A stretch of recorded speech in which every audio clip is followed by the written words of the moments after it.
Baiklah, bismillahirrahmanirrahim. Assalamualaikum warahmatullahi wabarakatuh. Baiklah, kami dari kelompok 1 akan membahas tentang materi perbedaan upah keseimbangan jangka panjang, di mana yang bertindak sebagai pemateri pertama yaitu kepada saudari Asih Husnul Mariah. Kepada saudari dipersilakan untuk menyampaikan materinya. Assalamualaikum warahmatullahi wabarakatuh. Perkenalkan, nama saya Asih Husnul Mariah dengan NIM 3219165. Akan menjelaskan materi A dan yang B. Materi A yaitu konsep upah. Menurut Undang-Undang Nomor 13 Tahun 2003 tentang tenaga kerjaan, upah didefinisikan sebagai hak kerja buruh yang diterima dan dalam bentuk uang sebagai imbalan dari pengusaha atau pemberi kepada pekerja atau buruh yang ditetapkan dan dibayarkan menurut suatu perjanjian kerja, kesepakatan atau peraturan perundang-undangan, termasuk tunjangan bagi pekerja atau buruh dan keluarganya atas suatu pekerjaan atau jasa yang telah ia lakukan. Menurut terminologi, para ahli juga merumuskan tentang pengertian dari upah. Menurut Prisono, upah atau gaji dapat dipandang sebagai imbalan atau balas jasa kepada para pekerja terhadap output produksi yang telah dihasilkan. Sedangkan upah minimum adalah upah terendah yang telah diperhitungkan sebagai dasar pemberian upah yang seharusnya dapat mencukupi untuk digunakan sebagai biaya kelangsungan hidup pekerja, itu beserta keluarganya sesuai dengan tingkat kebutuhan. Dari berbagai definisi di atas dapat diambil suatu kesimpulan bahwa upah adalah suatu ganti rugi atau kontrak prestasi yang diterima baik dalam bentuk uang, barang, dan lain-lain yang dapat memenuhi kebutuhan dan kelayakan hidup bagi buruh yang dibayarkan pada awal atas pekerjaan dilakukan. Materi yang kedua yaitu konsep upah dan real. Dalam ekonomi terdapat berbagai jenis barang dan jasa. Dari tahun ke tahun mereka mengalami kenaikan atau perubahan harga yang tidak seragam. Ada yang mengalami kenaikan harga yang tinggi dan ada yang kenaikan harganya relatif lambat. Dari perbedaan ini menimbulkan efek yang berbeda kepada kesejahteraan masyarakat. Sekiranya harga barang-barang tersebut menjadi bertambah tinggi. Masalah-masalah yang baru saja diuraikan ini menimbulkan kesulitan dalam usaha untuk menunjukkan tingkat perubahan harga-harga yang berlaku di dalam suatu perekonomian dari tahun ke tahun. Selanjutnya menyebabkan upah dari tahun ke tahun sukar untuk dihitung. Sekian, itulah penjelasan materi dari saya. Saya kembalikan ke moderator. Baiklah, sekian materi dari saudari Asih, yaitu membahas tentang konsep upah. Nah, baiklah, selanjutnya itu pemateri kedua yang akan disampaikan oleh saudari Maidasari. Pada saudari dipersilakan untuk menyampaikan materinya. Baiklah, perkenalkan nama saya Maidasari dengan NIM 3219166. Mohon izin untuk menjelaskan materi yang selanjutnya. Yang akan saya jelaskan di sini adalah teori dan konsep perbedaan upah dalam ekonomi Islam. Upah atau gaji merupakan pembayaran yang diberikan oleh majikan kepada pekerja atau usahanya terlibat dalam produksi. Nah, upah ini secara garis besar adalah pemberian imbalan karena mengambil manfaat dari suatu barang seperti rumah, pakaian, dan lain-lainnya. Upah juga merupakan pemberian imbalan akibat suatu pekerjaan yang dilakukan oleh seseorang seperti seorang pelayan. Jenis pertama mengarah kepada sewa menyewa dan kedua belah pihak menuju kepada ketenaga kerjaan. Nah, bagaimana prinsip-prinsip pengupahan dalam ekonomi Islam? Yang pertama yaitu harusnya adil. Yang kedua yaitu layak. Maksud layak di sini adalah layak bermakna cukup pangan, sandang maupun papan. Dan selanjutnya upah yang layak merupakan upah yang sesuai dengan harga pasar tenaga kerja sehingga pekerja tidak tereksploitasi sepihak. Nah, tingkat upah dalam ekonomi Islam ditetapkan haruslah berdasarkan pada rasa keadilan. Selanjutnya, bagaimana penetapan tingkatan upah dalam ekonomi Islam? Yang pertama yaitu penetapan upah minimum. Tingkat upah minimum merupakan ketetapan yang harus disepakati sebagai dasar pemberlakuan bagi para pekerja dan majikan. Dan yang selanjutnya yaitu upah tertinggi. Islam tidak memberikan upah berada di bawah tingkat minimum yang ditetapkan berdasarkan kebutuhan pokok. Dan selanjutnya yaitu tingkat upah sesungguhnya. Dalam penetapan upah ekonomi, Islam menyediakan ruang untuk memberi perlindungan bagi hak-hak dan pekerjanya. Nah, itulah penjelasan materi dari saya. Saya kembalikan kepada moderator. Baiklah, sekian materi dari pemateri kedua, yaitu tentang konsep perbedaan upah dalam jangka panjang. Itu selanjutnya pemateri ketiga, yaitu tentang yang akan disampaikan oleh Saudari Liza Warni. Kepada Saudari dipersilahkan. Baiklah, perkenalkan nama saya Liza Warni dengan NIM 329167. Baiklah, saya akan melanjutkan dari pemateri tadi, yaitu perbedaan upah jangka panjang dalam jabatan yang permanen. Yang pertama itu perbedaan upah jangka panjang terhadap tingkatan tenaga kerja, di mana tenaga kerja yang menduduki jabatan yang lebih tinggi akan menerima upah yang relatif mungkin melebihi tingkatan upah yang mengimbangi permintaan dan penawaran dalam jangka panjang.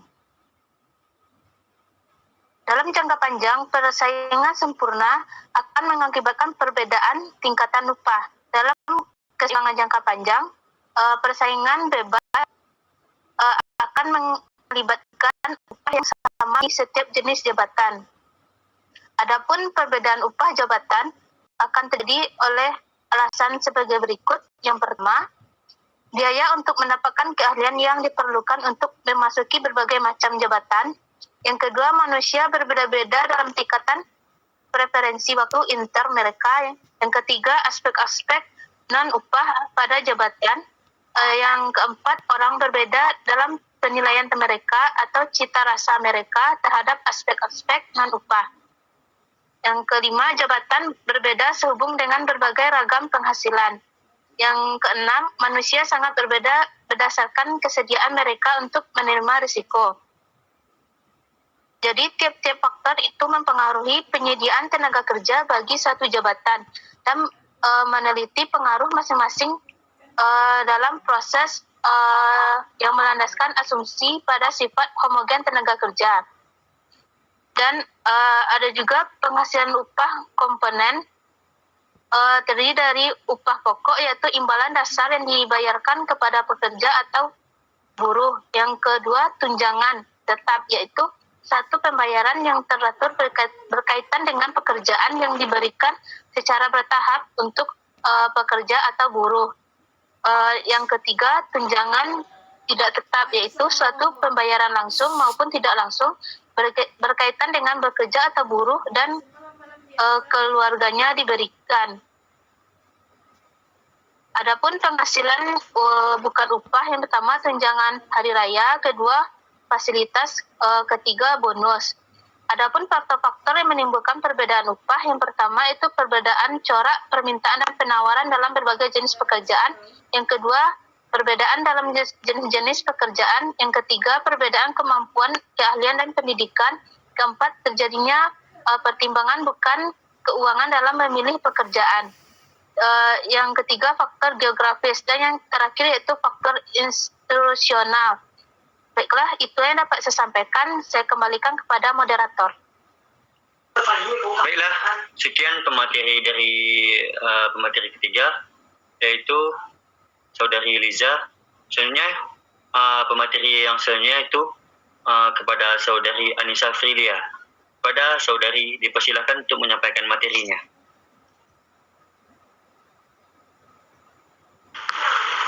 Baiklah, saya Anissa Frilia dengan NIM 3219170 akan menjelaskan tentang teori upah efisiensi. Menurut teori upah efisiensi, perusahaan akan beroperasi lebih efisien jika upah berada di atas ekuilibrium. Jadi, akan lebih menguntungkan jika perusahaan tetap mempertahankan upah tetap tinggi meskipun penawaran tenaga kerja berlebih. Menurut teori upah, efisiensi membayar upah yang tinggi mungkin akan menguntungkan perusahaan karena bisa menaikkan efisiensi para pekerja.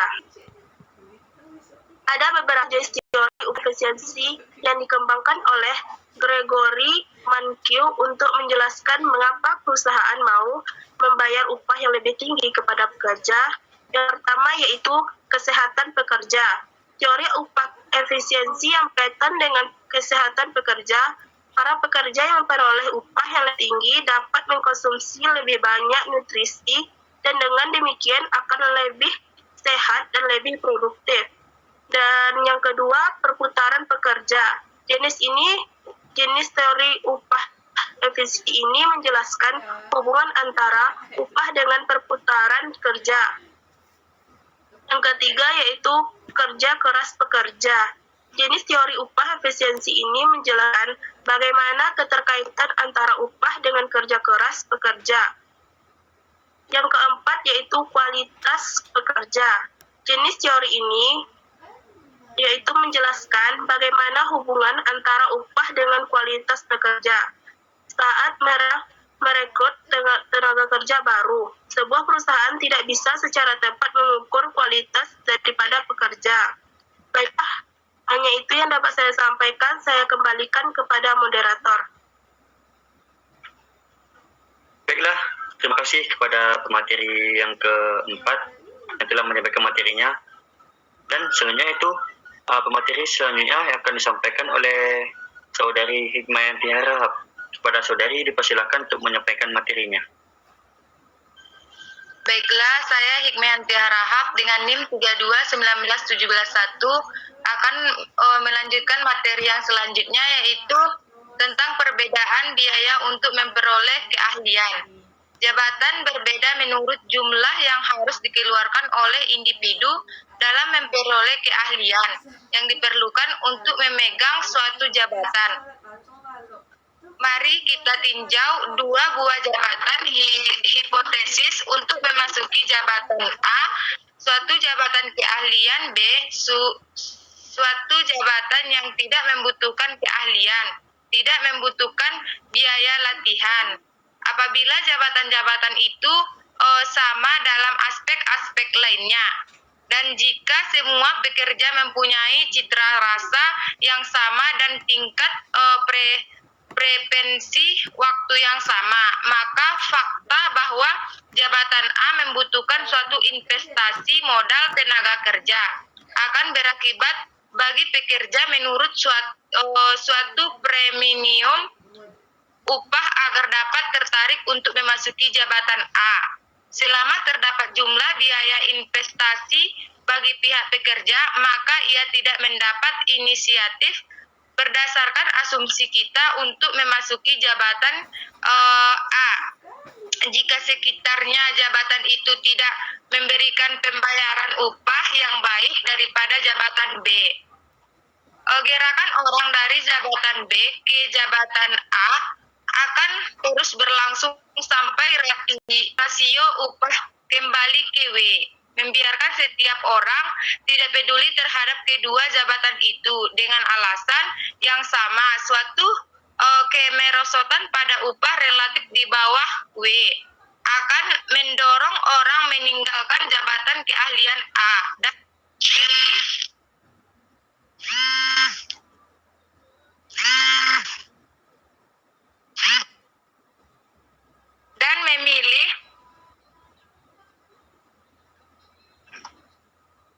memilih untuk jabatan B yang pada waktunya menyebabkan rasio upah relatif meningkat ke W. Dari sinilah kita memiliki penawaran tenaga kerja yang sangat elastis bagi jabatan A dengan upah relatif W berdasarkan keadaan asumsi kita. Maka perubahan dalam permintaan tidak akan mempengaruhi upah relatif keseimbangan. Teman-teman bisa lihat grafiknya di makalah kami. Sekian materi dari saya kembalikan kepada moderator. Baiklah, terima kasih kepada pemateri yang telah menyampaikan materinya, yaitu kepada Saudari Hikmayanti Harahap. Dan selanjutnya itu materi yang akan disampaikan oleh Saudari Rizka Fadila Ahmad. Pada saudari dipersilakan untuk menyampaikan materinya. Baiklah, saya Rizka Fadila Ahmad dengan NIM 3219172 akan melanjutkan materi selanjutnya, yaitu perbedaan dalam tingkat preferensi waktu intern. Perbedaan dalam tingkat preferensi waktu intern akan mengakibatkan penyediaan tenaga kerja untuk jabatan A kurang dari elastis sempurna. Inilah sebabnya kurva penawaran akan mengalami kecondongan ke atas seperti yang digambarkan pada gambar 2 yang ada pada makalah. Saudara bisa melihatnya di dalam makalah. Dengan orang yang memiliki tingkat preferensi waktu yang rendah terletak pada ujung bagian bawah kurva penawaran. Oleh karenanya, orang berbeda-beda dalam tingkat preferensi waktu intern mereka. Maka rasio upah keseimbangan akan tergantung pada permintaan. Akan tetapi, pada setiap tingkat permintaan terdapat sejumlah upah rasio adalah lebih besar dari 1,00. Pada gambar 2, melukiskan kenyataan bahwa jika permintaan untuk keahlian jabatan A meningkat dari D ke D1 ke D2, maka rasio upah pada jabatan A terhadap jabatan B haruslah meningkat dari W1 ke W2 agar dapat mendorong suatu arus yang besar tenaga kerja untuk menduduki jabatan A. Maka, semakin tinggi upah relatif berpengaruh pada batas daya tarik jabatan A. Maka orang-orang itu memiliki tingkat preferensi waktu intern yang lebih dari pada mereka yang tertarik pada upah W1. Jadi, meskipun benar bahwa perbedaan antara biaya jabatan untuk memperoleh keahlian yang dipersyaratkan akan berakibatkan lahirnya suatu premium upah bagi jabatan yang lebih ahli, maka ukuran premium itu akan dipengaruhi oleh permintaan. Baiklah, itulah yang dapat saya sampaikan. Saya kembalikan kepada moderator. Baiklah, terima kasih diucapkan kepada Saudari Rizka yang telah menyampaikan materinya. Baiklah, selanjutnya itu materi yang akan disampaikan oleh Saudari Lia Anitasari. Kepada Saudari dipersilakan untuk menyampaikan materinya. Baiklah, saya Lia Intasari dengan NIM 3219173 akan melanjutkan materi selanjutnya, yaitu aspek-aspek yang mempengaruhi penentuan upah. Banyak faktor yang sering mempengaruhi penentuan tingkat upah. Di antaranya ialah 1. Penawaran dan permintaan tenaga kerja pekerjaan yang membutuhkan keterampilan tinggi sedangkan jumlah tenaga kerja yang tersedia langka. Yang kedua, organisasi buruh, adanya serikat buruh yang saat ini semakin berkembang di kalangan pekerja, maka menyediakan kedudukan pekerja. Yang ketiga, kemampuan perusahaan untuk membayar bagi perusahaan gaji merupakan komponen biaya produksi. Apabila terjadi kenaikan biaya produksi, maka akan mengakibatkan kerugian, sehingga perusahaan tidak akan mampu memenuhi fasilitas perusahaan. Yang keempat, produktivitas karyawan semakin tinggi, prestasi yang diberikan oleh karyawan dalam kinerjanya, maka akan semakin besar upah yang diterima. Yang kelima, biaya hidup jika hidup di kota besar, tentu biaya hidup akan semakin tinggi. Biaya hidup merupakan batas penerimaan upah bagi para karyawan. 6. Pemerintah melalui peraturan mempunyai kewenangan dalam menentukan besar kecilnya gaji, seperti menetapkan upah minimum bawah dari tingkat gaji yang dibayarkan. 7. Konsistensi internal dan eksternal struktur gaji atau yang dapat memenuhi syarat konsistensi internal yang eksternal. Yang maksud dengan konsistensi internal adalah sistem pengupahan didasarkan pada prinsip keadilan di lingkungan perusahaan sendiri, sedangkan yang dimaksudkan konsistensi eksternal adalah sistem pengupahan berdasarkan pada keadilan dibanding dengan keadaan perusahaan lain yang sejenis. Itulah materi saya kembalikan kepada moderator. Baiklah, diucapkan terima kasih kepada Saudari Lia Antasari yang telah menyampaikan materinya. Dan selanjutnya pemateri terakhir, yaitu akan disampaikan oleh saya sendiri. Baiklah, Saya Argo Beba Putra dengan NIM 3219175. Di sini saya ingin menyampaikan materi tentang penilaian dan citra rasa dalam konsep tenaga kerja. Penilaian merupakan suatu proses atau kegiatan yang sistematis dan berkesinambungan untuk mengumpulkan informasi tentang proses dan hasil dari suatu kerja. Menurut Griffin dan Nix, adalah suatu pernyataan berdasarkan sejumlah fakta untuk menjelaskan tentang karakteristik seseorang atau sesuatu. Hasilnya itu, Haryati berpendapat bahwa penilaian itu mencakup semua metode yang bisa dipakai untuk mengetahui keberhasilan tentang suatu tenaga kerja. Menurut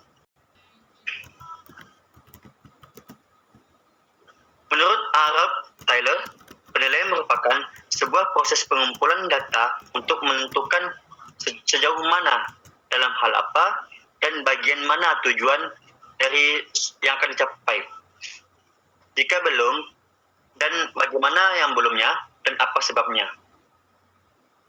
Sebenarnya itu Anas Sudijono dalam bukunya Pengantar Evaluasi Pendidikan mengatakan bahwa penilaian berarti menilai sesuatu, sedangkan menilai itu mengandung arti mengambil keputusan terhadap sesuatu dengan mendasarkan diri atau berpegang pada ukuran baik atau buruknya. Sebenarnya itu Profesor Dr. Masrun MA menegaskan bahwa istilah penilaian merupakan arti yang lebih luas daripada istilah pengukuran. Nah, berdasarkan beberapa pendapat di atas, maka dapat disimpulkan bahwa penilaian adalah suatu proses pengumpulan informasi secara menyeluruh yang dilakukan secara terus-menerus untuk mengetahui kemampuan atau keberhasilan seorang tenaga kerja dalam menilai kinerjanya. Penilaian itu harus mendapatkan perhatian yang lebih dari atasannya. Dengan demikian, penilaian tersebut haruslah dilaksanakan dengan baik karena penilaian merupakan komponen utama dalam pengembangan diri yang sehat, baik bagi seorang tenaga kerja ataupun bagi seorang atasannya. Nah, artinya tenaga kerja yang memiliki keahlian akan dinilai lebih menonjol oleh perusahaan terkait, hingga pada akhirnya pihak perusahaan pun akan lebih terfokus pada tenaga kerja tersebut untuk dipertimbangkan kedudukannya dalam perusahaan itu. Atau bisa jadi dengan adanya keahlian, maka tenaga kerja itu dapat dinaikkan jabatannya. Penilaian dan citra rasa yang baik merupakan sebuah nilai tambah yang perlu diusahakan agar dapat dipertahankan. Jika ingin dipandang sebagai salah satu tenaga kerja yang diprioritaskan, maka akan banyak sekali hal yang harus dilewati, seperti sistem kerja yang maksimal, pesaing dari tenaga kerja lain, keahlian yang dimiliki, apakah mendukung atau tidaknya, dan hal lainnya yang menyangkut pada internal dan eksternal dari tenaga kerja tersebut. Baiklah, sekian materi dari saya.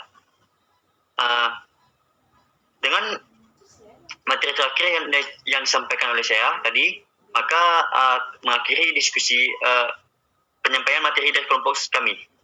Kami dari kelompok 1, mohon maaf atas segala kesalahan. Kami akhiri dengan Assalamualaikum warahmatullahi wabarakatuh. Waalaikumsalam warahmatullahi wabarakatuh. Waalaikumsalam warahmatullahi wabarakatuh.